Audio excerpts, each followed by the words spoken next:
name is Suhaime bin Roa and I'm 46.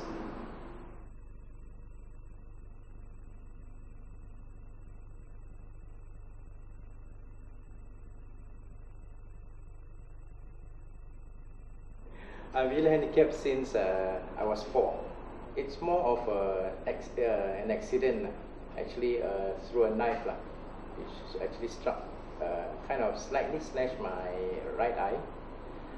Later, it sort of infected to the other eye about a year and a half later. I am totally blind.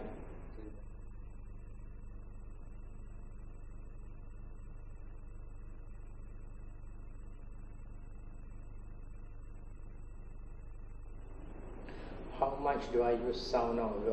Very much, especially for my music work, and as well as to help me move along during travel. And when I'm walking, it tells me where I am by sound, and how far am I from people, how near, or if I'm going to bump into somebody, that kind of thing.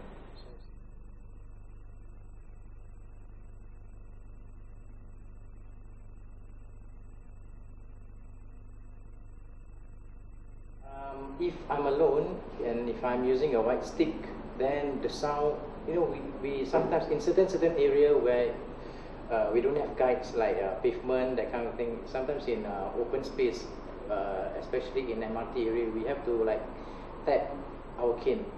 We have to tap our white stick to tell us how far are we from a wall, for example. So.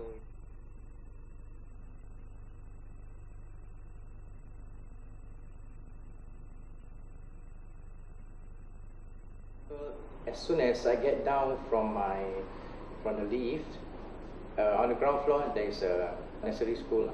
I have to make sure that I'm not knocking onto anybody, like small children, that kind of thing. So I'll get to hear small children voices. From my block going towards the bridge, I have to actually tap my cane to find out exactly where I'm on a grass patch. How far am I from a grass patch? If I hit my cane on a soft area and it sounds different, that is to tell me that okay, there's a grass patch somewhere around, and I have to sort of tap again to find out how much further am I from the bridge, for example. And even actually, people going down from the bridge will tell me, okay, that's where the bridge is.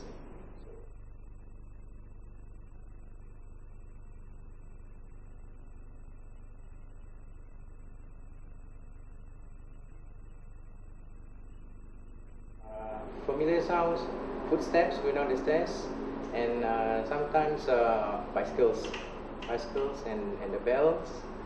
They have different bells also. So I have to, even at certain rare occasions also, I have to deal with motorbike. Somebody they just occasionally they'll just ride the bikes on pavement, that kind of thing. So I have to deal with that. From the bridge towards the building, there's a civic center across from where I live. So I have to make sure that there's a door, that the door is open, that kind of thing.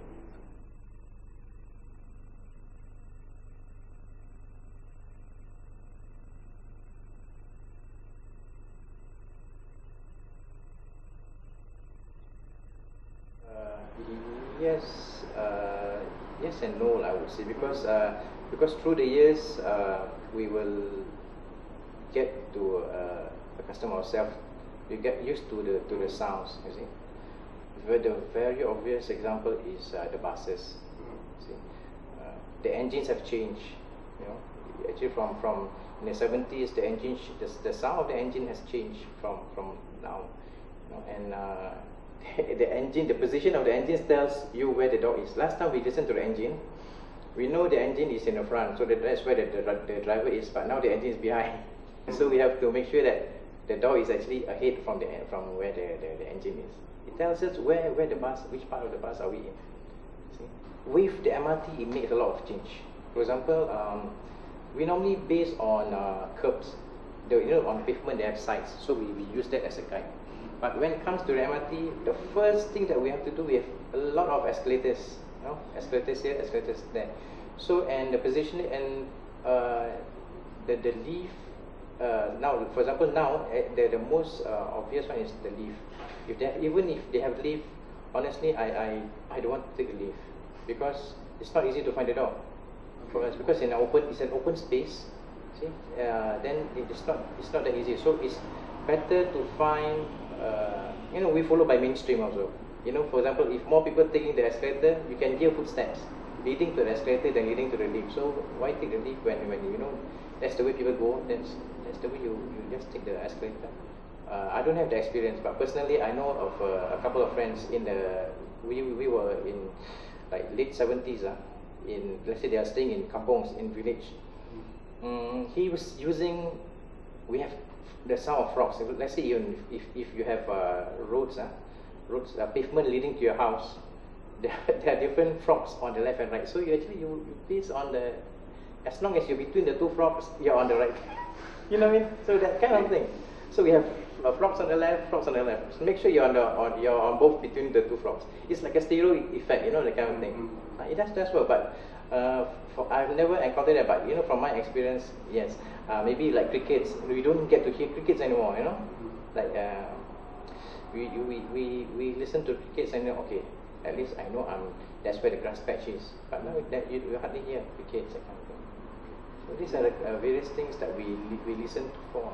For example, in interchange, let's say in Woodlands interchange, for example, it's very noisy. See, Woodlands interchange is when you get down from Woodlands interchange, it's strictly buses. Sometimes you can't tell whether you are approaching. For me, I can't tell whether am I going to the right side towards the escalator or not. But that is another way we can tell. You see, there's a bakery shop. So actually, the smell of the bread, we can tell. Okay, I'm nearing the. So sometimes when sound is not a help, you have to smell.